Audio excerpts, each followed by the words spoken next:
जब अल्लाह ने अपना महबूब अता कर दिया है तो फिर एहसान की तो वजह है ना। अल्लाह ने एहसान फरमाया, लक़द मन्नल्लाहु अलल मुमिनीन, और ए मोमिनो तुम तो खुश हो जाओ, अपनी किस्मतों पे नाज करो। लोग अपने महबूबों को गलियों में तलाश करते हैं, लोग अपने महबूबों को इस दुनिया की गलियों में, कहीं बाजारों और कूचों में तलाश करते हैं, कहीं पार्कों में तलाश करते हैं, लेकिन तुम अपने मुकद्दर पे कुर्बान जाओ। तुम्हारा महबूब वो महबूब नहीं है जो गलियों में मिलता हो, बल्कि तुम्हारा महबूब तो वो है जो महबूब खुदा है, सुभान जो अल्लाह। खुदा का भी महबूब है। अपना मेयार जमाने से जुदा रखते हैं, अपना मेयार जमाने से जुदा रखते हैं। हम तो महबूब भी महबूबे खुदा रखते हैं, सुभान अल्लाह। हम तो महबूब भी महबूबे खुदा रखते हैं। हमारी ये खुशकिस्मती है, हमारी ये तकदीरें हैं कि आज हम उस नबी के उम्मती हैं कि जिसको अल्लाह ने भी अपना महबूब कहा है, अल्लाह ने भी अपना हबीब कहा है। इरशाद फरमाया, लक़द मन्नल्लाहु अलल मुमिनीन, कि अल्लाह ने एहसान फरमा दिया। तो एहसान क्यों फरमाया, इसको याद करते जाइए कि एहसान क्यों फरमाया। इसलिए कि अल्लाह ने अपना महबूब हमें अता कर दिया है, तो एहसान है। लेकिन जरा जहन को करीब कीजिए, इस आयत में जिक्र है लक़द मन्नल्लाहु अलल मुमिनीन, कि अल्लाह ने एहसान फरमाया मोमिनीन पर, मोमिनीन पर एहसान फरमाया। हालांकि एक दूसरी आयत में मौजूद है, वमा अरसलनाका इल्ला रहमतल लिल आलमीन, ए महबूब हमने तो आपको सारे जहान के लिए रहमत बना करके भेजा, सारे जहान के लिए रहमत बना करके भेजा। मोमिनों के लिए आप रहमत हैं, काफिरों के लिए आप रहमत हैं। लेकिन इस आयत में यह हमारी अकल तो ये तकाजा करती है कि जब नबी वो तमाम आलम के लिए रहमत बन करके आए हैं कि मोमिनों के लिए भी रहमत है, काफिरों के लिए भी रहमत है, तो इस आयत में तो जिक्र होना चाहिए था लक़द मन्नल्लाहु अलल आलमीन, लक़द मन्नल्लाहु अलल आलमीन का लफ्ज होना चाहिए था। हमारी तो अकल यही कहती है कि वो नबी जो सारी कायनात के लिए रहमत बन करके आया हो, वो नबी जो सारी उम्मत के लिए, मोमिनों और काफिरों के लिए, जिन्नों और इंसानों के लिए, सब के लिए रहमत बन करके आया, तो फिर एहसान भी तो सब पर ही होना चाहिए था। लेकिन अल्लाह ने फरमाया कि एहसान मोमिनों पर है, कि अल्लाह ने एहसान फरमाया मोमिनीन पर। ये मोमिनीन का लफ्ज क्यों है, सिर्फ मोमिनों पर एहसान कैसे हो सकता है? तो इसको जरा आप जहन से जरा करीब करके उसको समझें तो इंशाअल्लाह मजा आ जाएगा। ये मुफस्सिरीन ने ये सवाल कायम किया और इसका जवाब भी अता किया है। मोमिनों पर एहसान का जिक्र ये कलाम पाक में क्यों है, उसकी वजह जिक्र फरमाई है। यहाँ एहसान तो हकीकत में सारी कायनात पर है, एहसान तो काफिरों पर भी है, एहसान मोमिनों पर भी है। लेकिन इस आयत में जिक्र है कि मोमिनों पर एहसान फरमाया, तो उसकी वजह यह है कि रहमत से फायदा तो ये काफिर भी उठाते हैं, लेकिन सिर्फ दुनिया में उठाते हैं, बेशक सिर्फ दुनिया में उठाते हैं। जैसे ही रूह निकलेगी तो इनके मामलात खत्म। जी बेशक। वमा लहुम फिल आखिरति मिन खलाक, आखिरत में इनका कोई हिस्सा नहीं है। जैसे ही रूह निकल गई मामलात खत्म। लेकिन कुर्बान जाओ मोमिनो, आप इस दुनिया में भी जब तक सांसें चलती हैं तब तक आप नबी की रहमत से फायदा उठाते हैं, और सांसें निकल जाती हैं तो वो आमना का लाल अपनी जुल्फों को लहराता हुआ कब्र में भी तशरीफ ले आता है। सुभान अल्लाह, माशाअल्लाह। मैं तो मर के यहाँ पहुंचा हूँ इस दिलरुबा के वास्ते, ये तो बख्त सवर गए वो मेरे मजार पे आए, आए वो मेरे मजार पे घूंघट उतार के, मुझसे नसीब अच्छे हुए मेरे मजार के। अल्लाह अल्लाह अल्लाह। ये मोमिनों पर एहसान इतना है। काफिरों का तो मामला खत्म, दुनिया में बहुत से लुत्फ उठाते हैं, लेकिन जैसे ही रूह निकली बात खत्म। लेकिन मोमिनों पर एहसान का सिलसिला हुजूर का जारी रहता है। आपको कब्र में जब दुनिया वाले छोड़ करके चले गए, आपके चाहने वाले, आपके दोस्त, आपके अजीज, आपके बाप और सारे अजीज और दोस्त छोड़ करके जब चले जाते हैं, आमना का लाल उस वक्त भी आपका दामन नहीं छोड़ता, बल्कि वो वहां भी तशरीफ ले आता है। और जबकि मैदान महशर में जबकि एक अजीब सा माहौल बर्पा होगा, जब कोई किसी का ना होगा, माँ बेटे की नहीं है, बाप अपनी बेटी का नहीं है, और ये बेटी अपने बाप की नहीं, शोहर अपनी ये बीवी का नहीं है, कोई किसी का नहीं होगा। जिस दिन के बारे में फरमाया गया, यौमइज़िन यफ़िर्रुल मर्उ मिन अख़ीही व उम्मिही व अबीही व साहिबतिही व बनीही लिकुल्लि इम्रिइन मिनहुम यौमइज़िन शअनुन युग़नीह, कि जिस दिन एक माँ अपने बेटे से भाग रही होगी, जिस दिन एक बाप अपनी बेटी से दामन बचा रहा होगा, उस दिन हजरत आयशा सिद्दीक़ा रज़ी अल्लाह ताला अन्हा ने जब इस आयत को सुना तो वो अर्ज करने लगी, या रसूल अल्लाह, फिदा का अबी व उम्मी, मेरे माँ बाप आप पर कुर्बान, कयामत का दिन इतना होलनाक होगा तो क्या कोई किसी की मदद भी करेगा, क्या कोई किसी के काम भी आएगा? हुजूर ने इरशाद फरमाया था, लोगों याद रखो, आप इस बात को सुनो और एहसान मानो हुजूर का कि आप जो है कितने खुश नसीब लोग हैं कि ऐसे नबी की उम्मत में आप पैदा हुए हैं। कहा, फरमाया हुजूर ने, आयशा, 3 मकामात ऐसे हैं क़यामत के दिन कि 3 मकामात पर कोई बंदा किसी को याद नहीं करेगा। कहा, माँ भी अपने बेटे को याद नहीं करेगी? कहा, नहीं, कोई किसी को याद नहीं करेगा। कहा, वो 3 मकामात हुजूर बताएं तो सही। हुजूर ने इरशाद फरमाया, एक मकाम तो ये होगा कि जब नामे आमाल लोगों को दिए जा रहे होंगे, जो उन्होंने अपनी जिंदगी में किया है, जब नामे आमाल उनके हाथ में दिए जाएंगे तो उस वक्त लोग खौफजदा होंगे। उस वक्त लोग खौफजदा होंगे, डर रहे होंगे कि पता नहीं हमारे नामे आमाल में क्या लिखा हुआ है। जिसके बाएं हाथ में उसका नामे आमाल दे दिया गया तो समझो उसकी हलाकत है, और जिसके दाएं हाथ में, सीधे हाथ में जिसका नामे आमाल दे दिया गया तो वो बंदा कामयाब हो जाएगा। कुरान पाक में इसका जिक्र है सूरह हाक्का में, फरमाया, व अम्मा मन ऊतिया किताबहु बियमीनी फयक़ूलु हाउम इक़्रऊ किताबिया इन्नी ज़नन्तु अन्नी मुलाक़िन हिसाबिया फ़हुव फ़ी ईशतिर राज़िया फ़ी जन्नतिन आलिया क़ुतूफ़ुहा दानिया कुलू वशरबू हनीअम बिमा अस्लफ़्तुम फ़िल अय्यामिल ख़ालिया। वो बंदा कहेगा कि जैसे ही उसको नामे आमाल दिया जाएगा ना तो उसको कहा जाएगा कि इसको पढ़ लीजिए। जैसे ही उसके दाहिने हाथ में दिया जाएगा वो खुशी के मारे झूम उठेगा और झूम करके लोगों से कहेगा, इक़्रऊ किताबिया, लोगों मेरा किताब, मेरी किताब पढ़ो, मेरे नामे आमाल पढ़ो। आपने देखा होगा ना, कभी कोई बच्चा जब रिजल्ट लेकर के अपने घर आता है और उसको पता चल जाए कि ये बंदा पास हो चुका है तो वो बंदा खुश हो जाता है, अपने घर वालों को दिखाता है, अपनी माँ को दिखाता है, मेरा रिजल्ट देखो, मेरा रिजल्ट देखो कि मैंने कितने मार्क्स हासिल किए हैं। कहा, वो बंदा भी कि जिसके नामे आमाल उसके दाहिने हाथ में होंगे, वो बंदा खुशी के मारे झूम उठेगा और वो लोगों से कहेगा, हाँ उमक़्रऊ किताबिया, लोगों मेरे नामे आमाल पढ़ो। कहा, मैं कामयाब हो गया। इन्नी ज़नन्तु अन्नी मुलाक़िन हिसाबिया, क्या मुझे यकीन था इस बात का कि एक दिन ये हिसाब होने वाला है। लोगों ने इनकार किया लेकिन मैंने तो इस बात का यकीन किया।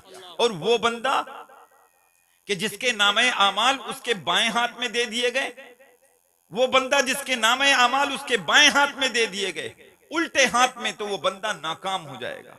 व अम्मा मन ऊतिया किताबहु बिशिमाली फयक़ूलु या लैतनी लम ऊत किताबिया वलम अद्री मा हिसाबिया या लैतहा कानतिल क़ाज़िया मा अग़ना अन्नी मालिया हलक अन्नी सुल्तानिया खुज़ूहु फ़ग़ुल्लूहु सुम्मल जहीम सल्लूहु सुम्म फ़ी सिलसिलतिन ज़रउहा सबऊन ज़िराअन फ़स्लुकू इन्नहु कान ला युमिनु बिल्लाहिल अज़ीम।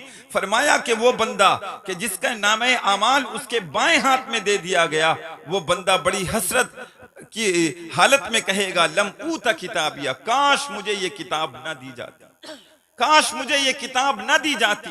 या लैतहा कानतिल क़ादिया, ए काश मेरी मौत ही फैसला कर देती। हलक अन्नी सुल्तानिया, मेरी बादशाहत चली गई, मेरे माल ने मुझे कुछ फायदा न दिया। फरमाएगा, वो कहेगा, मा अग़ना अन्नी मालिया हलक अन्नी सुल्तानिया। अल्लाह इरशाद फरमाएगा, खुजू, पकड़ो इसको, फ़ग़ुल्लू, इसको तोक डाल दो।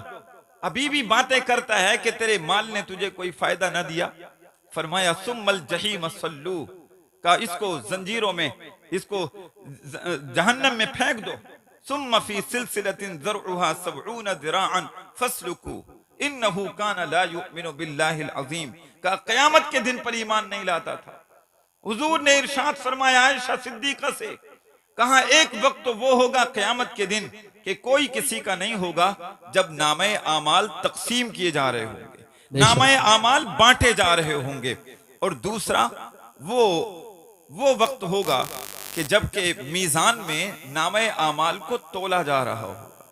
जब तोला जा रहा होगा तो उस वक्त भी कोई किसी का नहीं होगा, कोई किसी को नहीं देख रहा होगा, हर बंदे को अपनी अपनी पड़ी होगी। और तीसरा मकाम हुजूर ने इरशाद फरमाया कि तीसरा मकाम वो होगा कि जब लोग पुल सिरात से गुजर रहे होंगे, जब पुल सिरात से लोग गुजर रहे होंगे तो हर बंदे के दिल में यही होगी कि किसी तरह से मैं गुजर करके चला जाऊं और जन्नत पहुंच जाऊं। कोई किसी को याद नहीं रखेगा, हर बंदा एक दूसरे को भूल जाएगा। माँ बगल में खड़ी है, बेटे याद नहीं है, बेटा बगल में है, माँ तरस रही है, लेकिन बेटा माँ को याद नहीं कर रहा है। हजरत आयशा सिद्दीक़ा गमज़दा हो गई, या रसूल अल्लाह ये 3 मकामात हैं कि जब नामे आमाल तकसीम किया जा रहा होगा कोई किसी का नहीं होगा, जब नामे आमाल को तोला जा रहा होगा तब कोई किसी का नहीं होगा, जब पुलसरात से लोग गुजर रहे होंगे तब कोई किसी का नहीं होगा। आयशा सिद्दीक़ा से हुजूर कहने लगे, आयशा तुम गमज़दा न हो, जब कोई किसी का नहीं होगा, इन 3 मकामात पर कोई किसी का नहीं होगा, लेकिन मैं सब अपने उम्मतियों के लिए जरूर। सुभान अल्लाह। नारे तकबीर, नारे रिसालत, नारे गौसियत, मसलके आला हजरत, फैज़ाने आला हजरत, फैज़ाने महरेरा मुक़द्दसा, अंजुमन अमीनुल बरकात, जश्न ईद मिलादुन नबी। सुभान अल्लाह, सुभान अल्लाह, माशाअल्लाह। तो हुजूर ने इरशाद फरमाया जिन 3 मकामात पर कोई किसी का नहीं होगा, तो कहा वो उन 3 मकामात पर मुझे देख ले। नामे आमाल तकसीम किए जाएं, लोग परेशान हो जाएं, वो मारे खौफ के उनका गला सूख जाए, उन्हें प्यास की जरूरत हो, तो कहा जहां हौजे कौसर हो तो मुझे तलाश कर लेना। मैं वहां खड़ा हुआ अपने उम्मतियों को जाम भर भर के पिला रहा हूं, और अगर वहां ना मिलूं तो फिर आप देखना जहां आमाल तोले जा रहे होंगे, कहा मैं अपने उम्मतियों के आमाल जिसके वजन कम होगा आमाल का, मैं उसके वजन को पूरा कर रहा हूं। सुभान अल्लाह। और अगर उन 2 मकाम पे भी ना मिलूं तो कहा फिर तीसरी जगह जहां लोग पुल सिरात से गुजर रहे हों तो फिर मैं वहां खड़ा हुआ मिल जाऊंगा। आला हजरत पुकार उठे, मेरे इमाम बोले रजा पुल से अब वजद करते गुजरिए, रजा पुल से अब वजद करते गुजरिए कि है रब्बे सल्लिम दुआए मोहम्मद, सुभान अल्लाह, कि है रब्बे सल्लिम दुआए मोहम्मद, कि हुजूर दुआ कर रहे हैं अल्लाहुम्मा रब्बि सल्लिम, अल्लाहुम्मा रब्बि सल्लिम उम्मती, ऐ अल्लाह मेरी उम्मत को सलामती के साथ में पुल से गुजार दे। यहाँ हुजूर तुम्हारे लिए दुआ कर रहे हैं। अब आप ये बताओ कि जब तुम्हारे नबी, जब कोई किसी का नहीं है, तुम्हारी माँ तुम्हारी नहीं, तुम्हारे बाप तुम्हारे नहीं, तुम्हारे अजीज तुम्हारे नहीं है, तुम्हारे रिश्तेदार तुम्हारे नहीं है, अरे यार तुम्हारे माँ बाप तुम पर इतना नहीं रोए हैं जितना कि आमना का लाल तुम पर रोए, वाह वाह वाह वाह, जितना कि आमना के लाल ने तुम्हारे लिए आंसू बहाए। उन्होंने सजदा किया, पहला ही सजदा आकर के दुनिया में, और उसमें भी अपनी उम्मत की मगफिरत के लिए दुआ कर रहे हैं। लेकिन रोक के मैं ये बात कहूं कि जो नबी अपनी उम्मत से इतनी मोहब्बत करता हो कि तुम्हारे लिए आंसू बहाता हो, लेकिन वो उम्मती पूछता हो कि ये मिलाद उनका मनाया जाए या ना मनाया जाए। जी जी जी, ये आप ये सोच करके देखें कि जब कोई किसी का नहीं है लेकिन तुम्हारे नबी तुम्हारे लिए आंसू बहाते हैं, ऐसे मकाम पर कि जब कोई किसी का नहीं है, वो उस वक्त तुम्हारे हैं। कब्र की तन्हाइयों में छोड़ करके लोग चले जाते हैं, उस वक्त हुजूर तुम्हारे हैं। लेकिन उम्मती जमीन पर घूम रहा है और वो ये कह रहा है कि मैं हुजूर का मिलाद मनाऊं या ना मनाऊं, ये कहीं लिखा है या नहीं लिखा है। ये अजीब सा मामला है। लेकिन लोगों को जिनको मोहब्बत है उनको दलीलें नहीं चाहिए, इससे बड़ी दलील कोई नहीं हो सकती कि हुजूर हमारे लिए आंसू बहाएं। हुजूर हमारी इतनी परवाह करते हैं।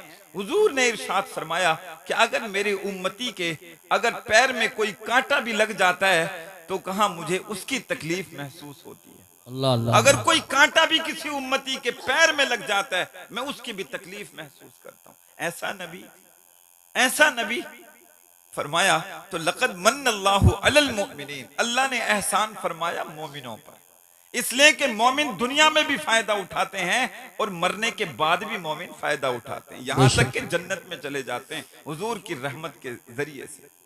और इरशाद फरमाया लक़द मन्नल्लाहु अलल मुमिनीन इज़ बअस फ़ीहिम रसूला, सुभान अल्लाह।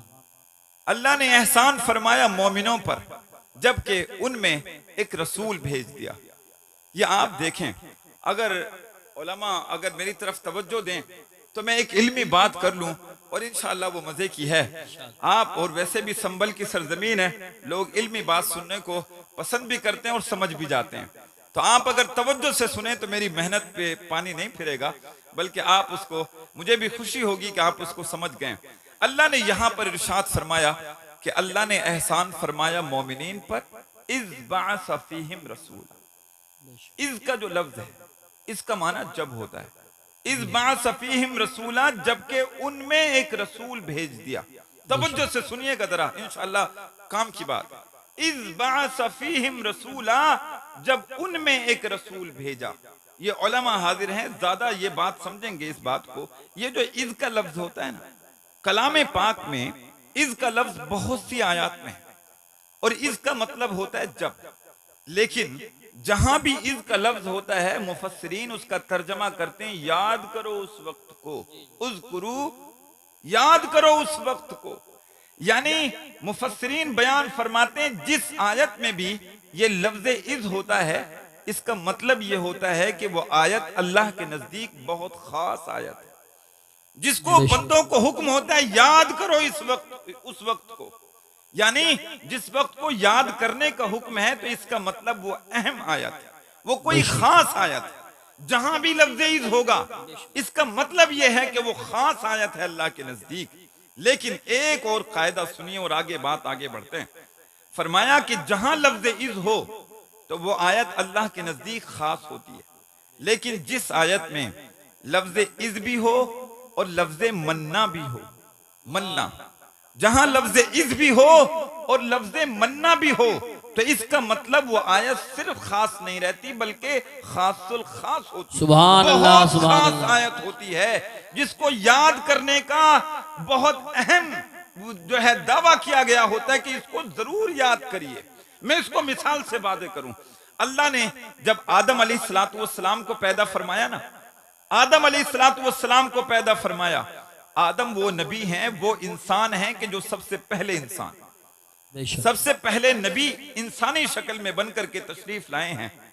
अल्लाह ने इरशाद फरमाया जब आदम को पैदा करना चाहा तो इरशाद फरमाया वइज़ क़ाल रब्बुका लिल मलाइकति इन्नी जाइलुन फिल अर्दि खलीफा। याद करो उस वक्त को कि जिस वक्त के तुम्हारे रब ने इरशाद फरमाया इन्नी जाइलुन फिल अर्दि खलीफा, मैं जमीन में अपना नाइब पैदा करने वाला हूं।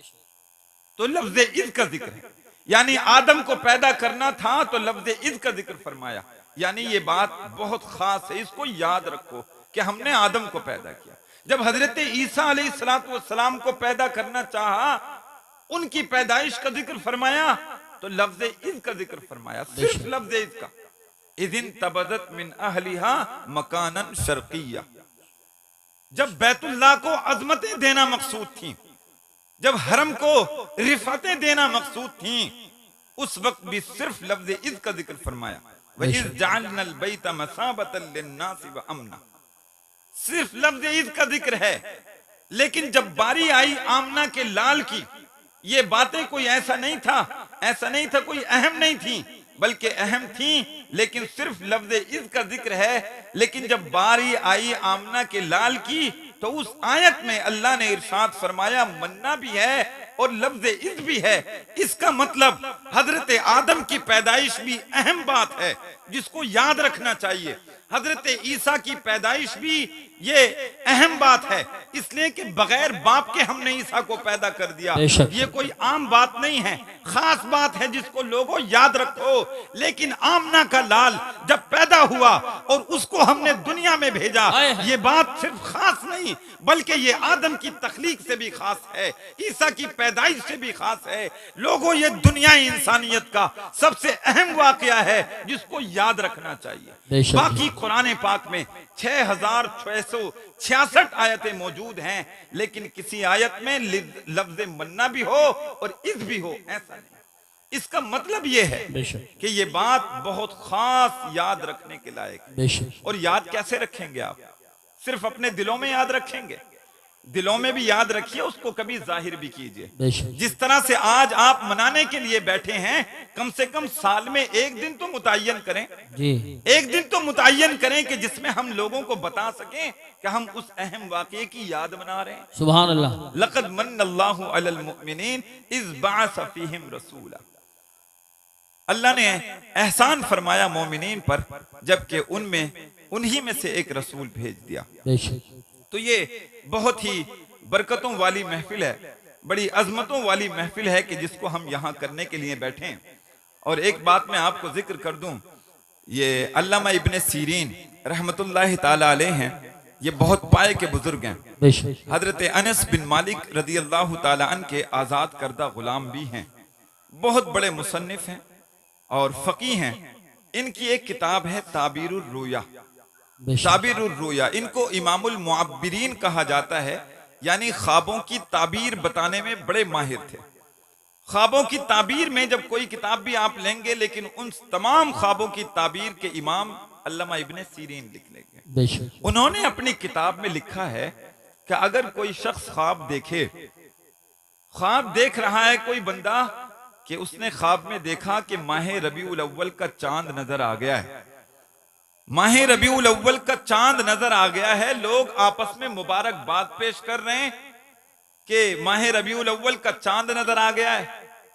तो उन्होंने इरशाद फरमाया कि अगर कोई ऐसा बंदा ये ख्वाब देखता है जो बे औलाद है, तो इसका मतलब ये है कि अल्लाह तबारक व तआला उसको औलाद की दौलत से नवाजेगा। सुभान अल्लाह, माशाअल्लाह। और इरशाद फरमाया अगर कोई ऐसा बंदा ये ख्वाब देखता है कि जो कि तंग दस्त है और वो ये देख रहा है ख्वाब में कि रबीउल अव्वल का चांद नजर आ गया, लोग खुशियां मना रहे हैं, तो इसका मतलब ये निकाला जाएगा कि उसकी तंग दस्ती दूर हो गई है। अगर कोई बंदा ऐसा ख्वाब देखे जो मजलूम है और वो ये देख रहा है कि रबीउल अव्वल का चांद नजर आ गया है, तो इसका मतलब यह है कि अब उसे जुल्म से निजात मिल जाएगी।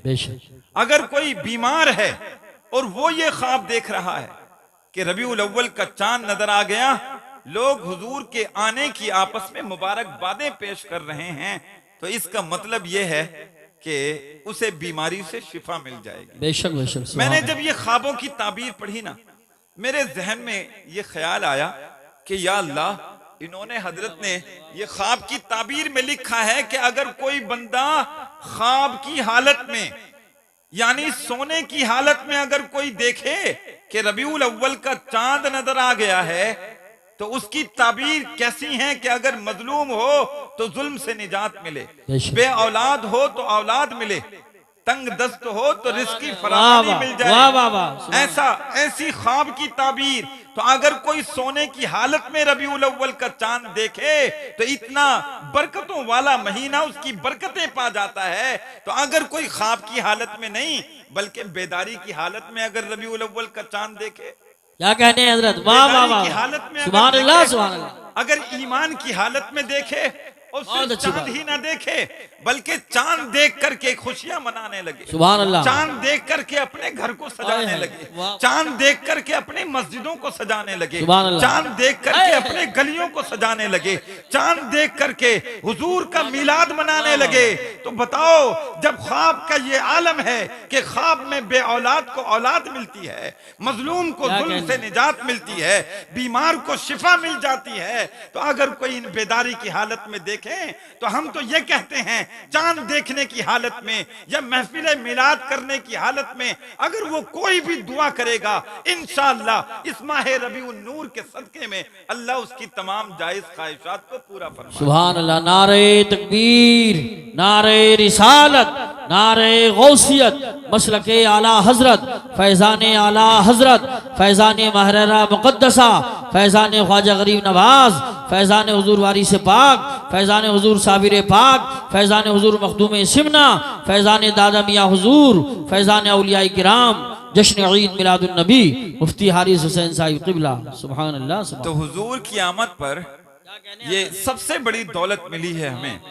बताओ, इसमें भी अगर हम खुशी नहीं करेंगे तो और कौन सा मौका है कि जिसके दम कदम से आज बहार है, जिसके दम कदम से आज दुनिया मौजूद है। जब तक ना थे तो दुनिया मौजूद ना थी, आज अगर ना हो तो दुनिया मौजूद ना हो।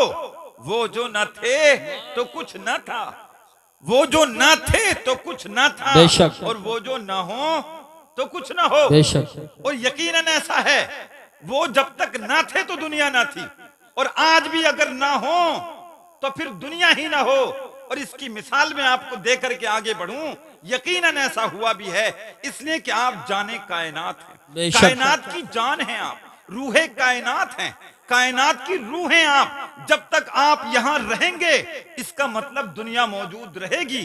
हुजूर यहाँ से जब तशरीफ ले गए ना मेराज पे, हुजूर तशरीफ ले गए से इस दुनिया से, यहाँ की दुनिया से अर्श आज़म से ऊपर जब गए, अल्लाह के करीब जब आप जाते हैं तो दुनिया का निजाम बिल्कुल रुक गया था, दुनिया का निजाम रुक गया था।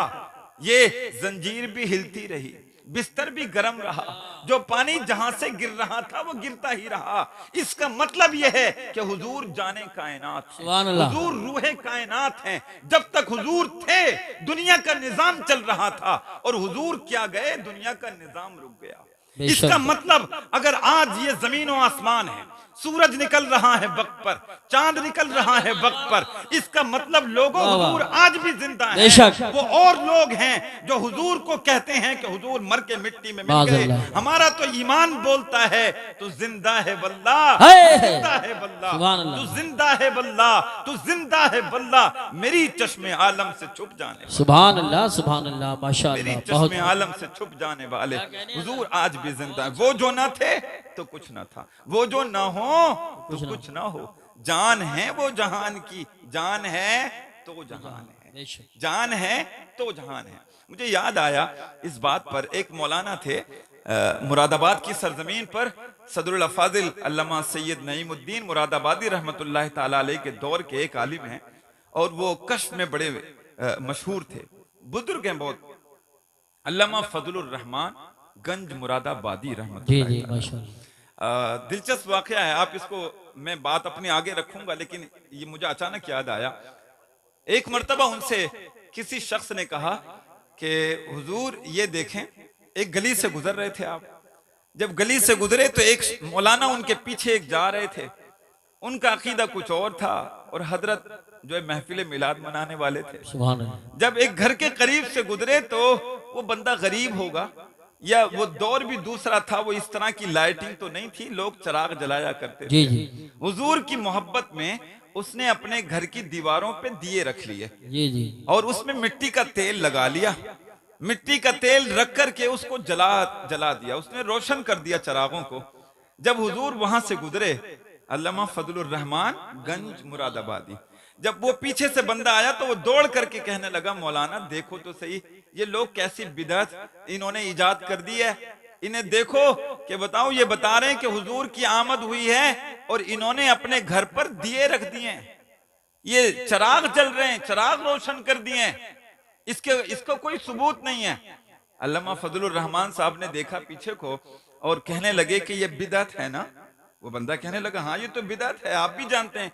कहा, मैं तो नहीं जानता, लेकिन अगर ये बिदअत है तो फिर बुझा दो, जी बिदअत को खत्म कर दो।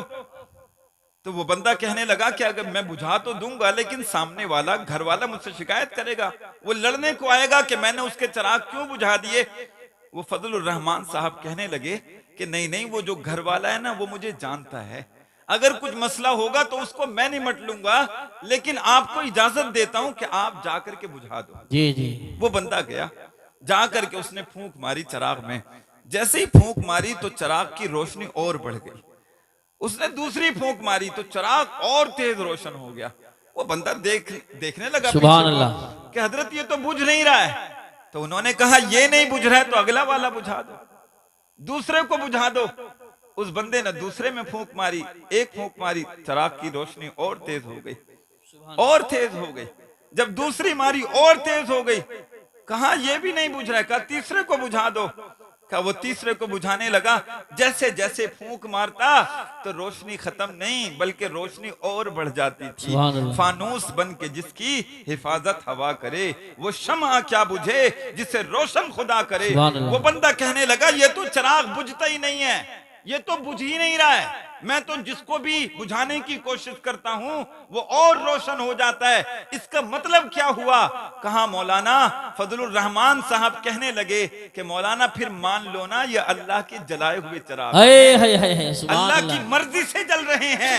अगर अल्लाह की मर्जी से ना जलते तो फिर इनको आप बुझा सकते थे, लेकिन ये अल्लाह की मर्जी से जल रहे हैं। ये आज जो लाइटिंग है, ये आज जो कुमकुमे हैं, वो दिए अगर अल्लाह की मर्जी से जल रहे थे, ये आज भी ये जो रोशनी है, ये जो लाइटिंग है, ये भी अल्लाह की मर्जी से है। और हम तो इसको जरूर मनाते रहेंगे, आज भी मना रहे हैं और इंशाअल्लाह कल भी मनाएंगे। इसलिए कि मोहसिने इंसानियत, मोहसिने कायनात वो तशरीफ लाए हैं इस महीने में, और बड़ी अजीम शख्सियत, उनसे अजीम शख्सियत इस कायनात में अल्लाह के बाद ये कोई नहीं हो सकती है। बेशक।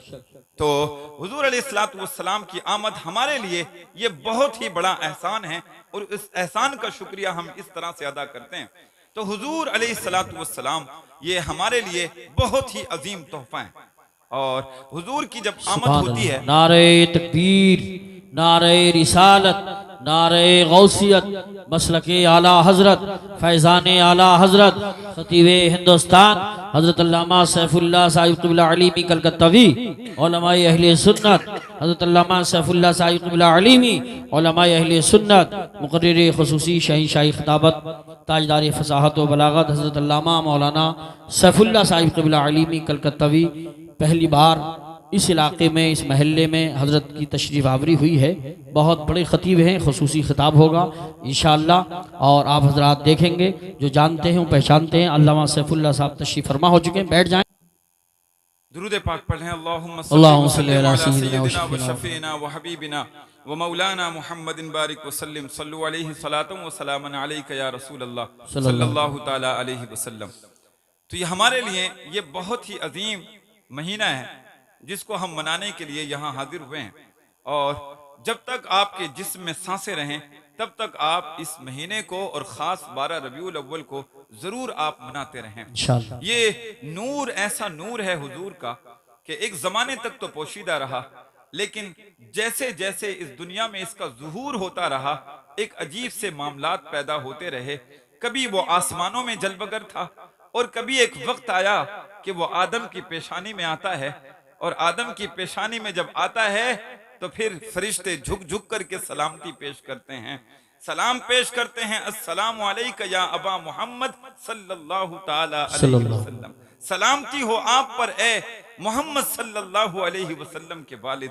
लोग सहाबा, वो फरिश्ते आपको सलाम पेश कर रहे हैं। हजरत नूह की पेशानी में जब ये नूर चमकता है तो उसी की बरकतें थी कि आपकी कश्ती वो जूदी पहाड़ से लग जाती है और वो गर्क होने से बच जाती है। ये नूर की ही बरकतें थीं कि जिसकी बुनियाद पर इब्राहिम की पेशानी में जब चमकता है, उनको जब आग में डाला जाता है तो आग उनको जलाती नहीं है। ये नूर की बरकतें थीं कि जब वो इस्माइल की पेशानी में चमकता है तो छुरी उनको काट नहीं रही है। ये नूर की ही बरकतें थीं। जब ये नूर हजरत अब्दुल मुत्तलिब के पेशानी में चमकता है तो एक ऐसा वक्त आया कि आप यमन में तशरीफ ले जाते हैं, वहां का बादशाह जैसे ही आप उसके सामने जाते हैं वो खौफ के मारे बंदा खड़ा हो जाता है। लोग उससे पूछने लगते हैं कि आखिर तुम इस बंदे को जानते हो? कहा मैं जानता तो नहीं हूं, जानता नहीं हूं। कहा खड़े क्यों हो गए? कहा मैंने देखा कि इनके चेहरे पर एक अजीब से मामलात थे। कहा ये नूरे मोहम्मदी की बरकतें थीं। और ये जब ये नूरे मोहम्मदी अब्दुल मुत्तलिब से मुंतकिल हो करके जब अब्दुल्ला की पेशानी में चमकता है तो वो काहिना औरत भी कहने लगी कि ये ऐसा नूर इनकी पेशानी में चमक रहा है कि ये जिस औरत की भी इनसे शादी हो जाएगी वो आखिरी नबी की मां बन जाएगी। ये नूरे मोहम्मदी मुंतकिल होता हुआ जब 12 रबीउल अव्वल को आमना रदी अल्लाह ताला अन्हा जो हुजूर की वालिदा हैं उनके बतने अक़दस से जब बाहर तशरीफ लाता है तो एक अजीब सा मामला था। अब तक जो इस दुनिया में जुल्म हो रहे थे अब वो जुल्मों का खात्मा हो गया है और हमारे लिए बहुत ही एहसान का मामला हो गया है। इसलिए मैं अपने मुख्तसर से अंदाज में इस बात को अपना जिक्र करूं कि आपके लिए ये बहुत बड़ी दौलत है। हुजूर अलैहिस्सलातु वस्सलाम की आमद हमारे लिए बहुत ही अजीम तोहफा है। इसको आप जो है जरूर अपने दिल से मनाइए, लेकिन इस जुलूस में खास तौर से इसका ख्याल आप हमेशा कीजिए कि अगर जुलूस में बहुत सी ऐसी हरकतें होती हैं जो कि इस्लाम के खिलाफ हैं वो हमेशा से नाजायज हैं और जुलूस में भी नाजायज रहेंगी। ये जैसे डीजे का इस्तेमाल होता है वो अगर उसमें जो है गलत मामलात होते हैं, किसी को तकलीफें दी जाती हैं तो जुलूस में इसकी इजाजत बिल्कुल भी नहीं होती है। नमाजों को छोड़ना होता है तो इसकी इजाजत बिल्कुल भी नहीं होती है। आप कहीं ऐसा नहीं है कि वो जुलूस में आ करके जो है आप नमाज को उसे अपनी तरफ से माफ कर देंगे, ऐसा नहीं है, बल्कि आपको नमाज की भी वो उस दिन भी जिम्मेदारी वो दी जाती है। तो ये जो हमारे नौजवान हजरात ने ये प्रोग्राम सजाया है ये बहुत ही मुबारक बात के लायक हैं कि ये हर साल इस महफिल मिलाद को सजाते हैं। बहुत से लोग इसमें तशरीफ लाते हैं और लोगों को अपने आप को एक सुधारने का और अपनी इस्लाह करने का मौका मिल जाता है। लोगों ये आप ये ना समझें कि ये मुख्तसर सी बात मैं कह कर के गुजर रहा हूँ। हकीकत में ये है कि आप जो है 2-2 घंटे और 2.5 घंटे के बयानात से भी हकीकत में आप देखें तो वो कभी कभी असरअंदाज नहीं होते हैं, लेकिन कभी कभी ऐसा भी होता है कि वो सामीन भी अच्छे हों और सुनाने वाले की बात में भी असर अल्लाह ने रखा हो। तो 2-2.5 घंटे की बात असर नहीं बल्कि कभी कभी 2 बोल भी असर कर जाते हैं, कभी कभी 2 लाइन भी असर कर जाती हैं। मुझे वो बात याद आ रही है, इस्लाम की तारीख में एक ऐसा वाकया भी मिलता है कि जिसमें सिर्फ 2 से 2.5 लाइन की तकरीर है, 2 से 2.5 लाइन की तकरीर है। ऐसी तकरीर इस्लाम की तारीख में मिलती है कि जिस तकरीर की बुनियाद पर मुसलमानों ने 800 साल तक हुकूमत की, 800 साल तक हुकूमत की है, वो तारिक बिन जियाद है रदियल्लाहु ताला अन्हु। जब आप जो है वो अरब की सरजमीन से ये एक चीज लेकर के कि मैं इस्लाम का पैगाम यूरोप तक पहुंचाऊंगा, ईसाइयों तक पहुंचाऊंगा, सिर्फ मुसलमानों में नहीं, जब आप अपने लोगों को लेकर के चलते हैं और समंदर पार करके उंदलस की तरफ यानी स्पेन की तरफ जब लेकर के जाते हैं, आप जब समंदर को पार कर जाते हैं आपने मालूम है क्या किया था? आपने ये किया कि जिन कश्तियों के जरिए से आए थे उन कश्तियों को आग लगा दी, लोगों के सामने कश्तियों को आग लगा दी और आग लगाने के बाद में उन्होंने सिर्फ 2 से 2.5 लाइन की तकरीर की थी। 2 से 2.5 लाइन की तकरीर है, आप किताब में देखे उलमा हाजिर हैं, क्या जबरदस्त जुमले। लेकिन जब बात में असर होता है, सामीन भी अच्छे होते हैं तो बहुत लंबे लंबे खिताब नहीं, सिर्फ छोटे से खिताब से भी वो कामयाबी मिल जाती है। वो एक अजीब कैफियत थी लोगों पर। तारिक बिन जियाद हैं, उन्होंने कश्तियों में आग लगाई, सामीन को खड़ा किया, इरशाद फरमाया अय्युहन्नास, ऐ लोगो, अल बहरु वराअकुम, अल बहरु वराअकुम, समंदर अब तुम्हारे पीछे है, समंदर तुम्हारे पीछे है, वल अदुव्वु अमामकुम, और दुश्मन तुम्हारे सामने है, दुश्मन तुम्हारे सामने है, कातिलू औ मूतू, या तो जंग करो या फिर मर जाओ, यानी वापस जाने की कोशिश करोगे तो अब कश्तियां जल चुकी हैं, तुम वापस नहीं जा सकते, हाय हाय। कोई दूसरा रास्ता नहीं है, अब सिर्फ एक रास्ता तुम्हारे सामने है, दुश्मन से मुकाबला करो, डट करके मुकाबला करो। जब मुसलमानों ने तारीख में लिखा गया, उनकी 2 से 2.5 लाइन की तकरीर ऐसी मुअस्सिर हुई, मुसलमानों में ऐसा जोश और जज्बा पैदा हो गया, इस तरह से जंग की है कि 800 साल तक के लिए इस्लाम का झंडा स्पेन पे गाड़ दिया था। बेशक बेशक, सुभान अल्लाह सुभान। 800 साल तक इस्लाम की हुकूमत रही, लेकिन आज हमारे वो बड़े बड़े जलसे भी ऐसे मौसर नहीं हो रहे हैं। अल्लाह हमारी जबानों में भी तासीर अता करे, आमीन। अल्लाह हमें ऐसे सामीन भी दे जो कि सुन करके कबूल करने की वो ताकत रखते हों। वो जलसे भी हमें याद हैं जो कि जब खतीब ऐसा होता था, जब वो बयान करता था, लोग उसकी बात को सुन करके अगर काफिर हैं तो कलमा पढ़ लेते, अगर लोग गुनाहगार हैं तो तौबा कर लेते, बेशक। और ऐसा भी होता कि कभी कभी उनकी महफिल से लोग उनकी बात को सुन करके गश खा जाते, कभी कभी रूह भी परवास कर जाती। अल्लाह। जानते हैं वो कौन शख्सियत थी?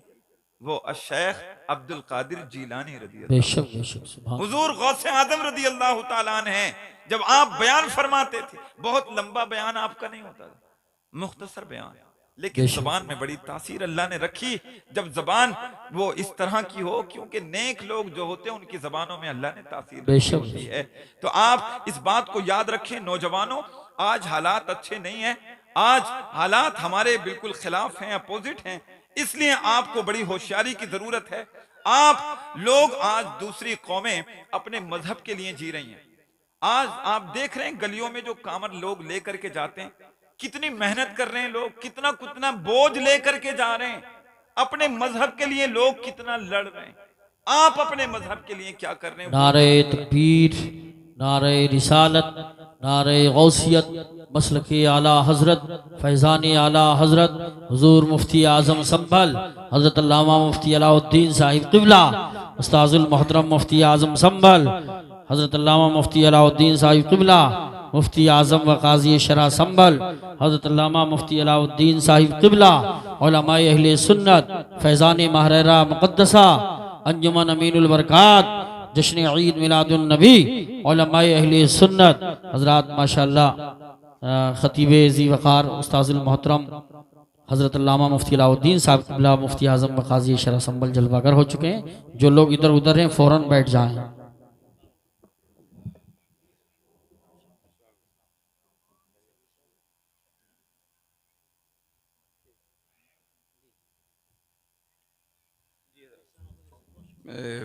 बिल्कुल अपनी बात को खत्म करने वाला हूँ इंशाअल्लाह, बस 2-4 मिनट और।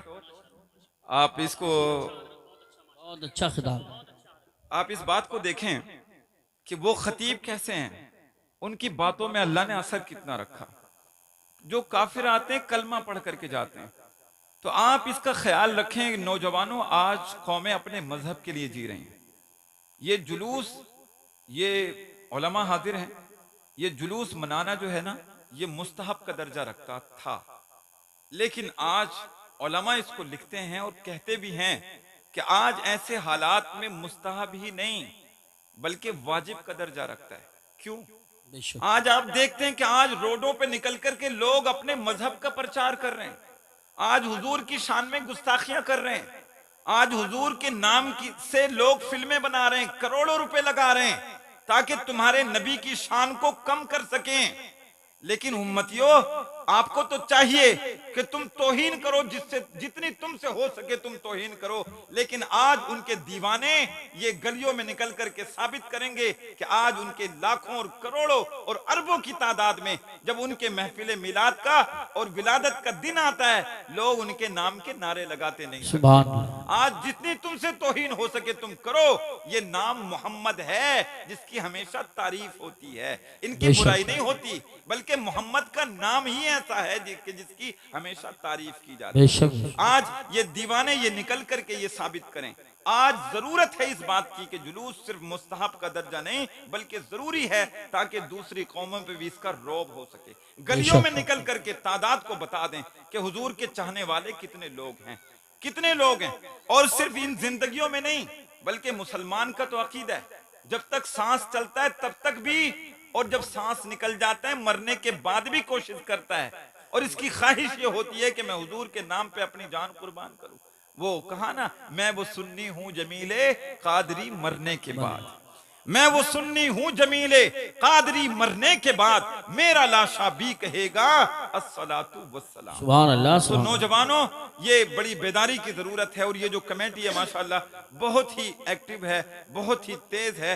और अल्लाह तबारक व तआला इनको सलामत रखे, इनके मिशन को सलामत रखे। और आप अपने मजहब के लिए जिएं और आप अपनी नमाजों का ख्याल रखें। इंशाअल्लाह हमेशा किसी भी कौम में अगर इनकलाब पैदा होता है तो वो नौजवानों से पैदा होता है। बेशक बेशक नौजवानों से इनकलाब पैदा होता है। नौजवानों तुम्हें आना होगा इस्लाम की राह पर, बेशक नौजवानों तुम्हें आना होगा। लेकिन अफसोस होता है इन बातों को सुन करके कि आज का नौजवान वो शराब नोशी कर रहा है। नौजवानों में आज शराब आम हो गई कि जिसके लिए अल्लाह ने 3 आयतें इरशाद फरमाई कलाम पाक में, जिसकी हुर्मत के लिए 3 आयत।